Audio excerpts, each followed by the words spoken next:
हमारे साहब का सदर, हमारे chief guest Mrs Samina Qureshi, सबका जनरल पाकिस्तान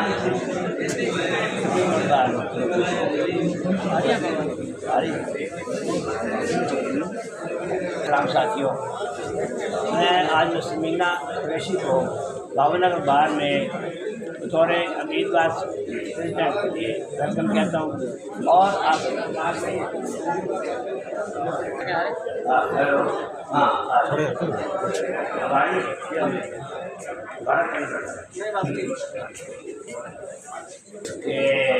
समीना के लिए आपको पोस्ट करना है और जिनको इन्करेज करना है ताकि ये जो हमारे यहाँ खुदमें लगे हुए हैं और ये जो नशा अजारानी बना के बैठे हैं, टर्न में टर्न ले रहे हैं, इनकी अजारानी और मुस्बत दिया है बातों में भी, हाईकोर्ट बार में भी, हर जगह।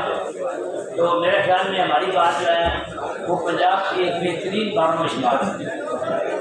तो ये इंशाअल्लाह अच्छा फैसला करेगी और हमें हमारी इंटरेस्ट को भी आनंद करेंगे।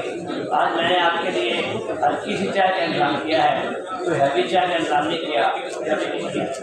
नेक्स्ट दौरे पे आएंगी तो फिर आपको कंप्लीट ब्रांच खुआएंगे।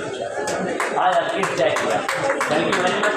मैं आपका कहूँगा कि शेख तरह साहब को चंद अल्फाज हो गया है।